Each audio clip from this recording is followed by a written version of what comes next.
respected chairperson, polite guests, judges, audience, and my dear friends.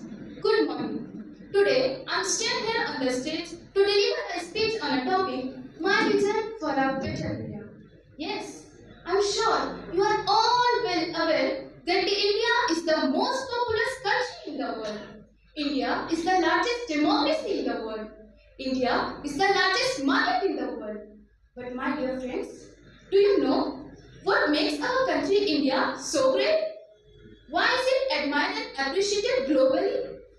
Because India is unique of mixed religions and languages. It is the unique country of various cultures and customs, various faiths and faiths. Once, Nehru, our Prime Minister, said that India's diversity in adversities is its beauty and glory. Even Mark Twain quoted that in religion and culture, India is millennial.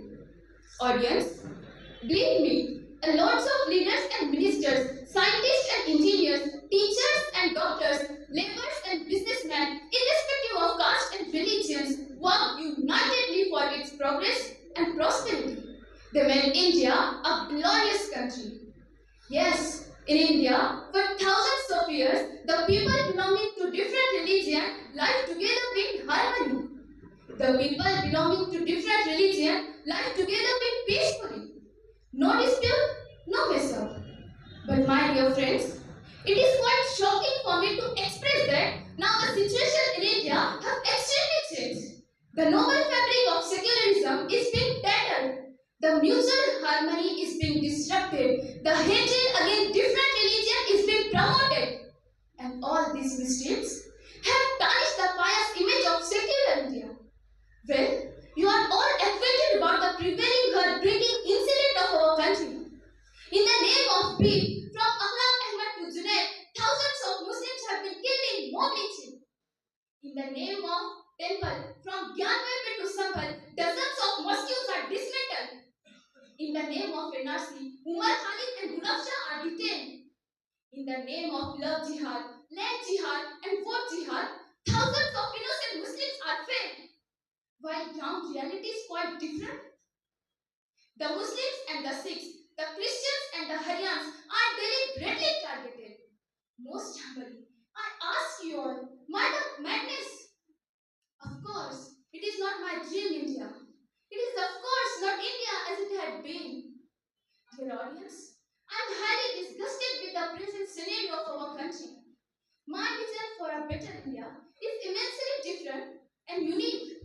Now listen, my dream. India will be a better heaven of freedom and wisdom for all, heaven of justice and equality, heaven of mercy, pity, peace, and love. Of course, it will be free from hate speeches, fake encounters, and mob lynching. It will be free from misuse of bulldozers and communal riots.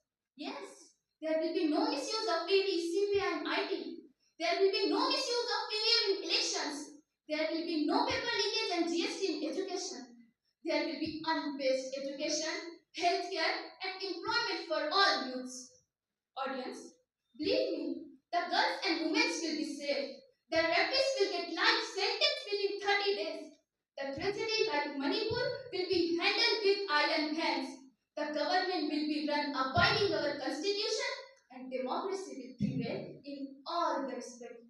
Dear friends, I assure you, my vision of a better India is immensely different and far better than your expectation. Just join hands together to make my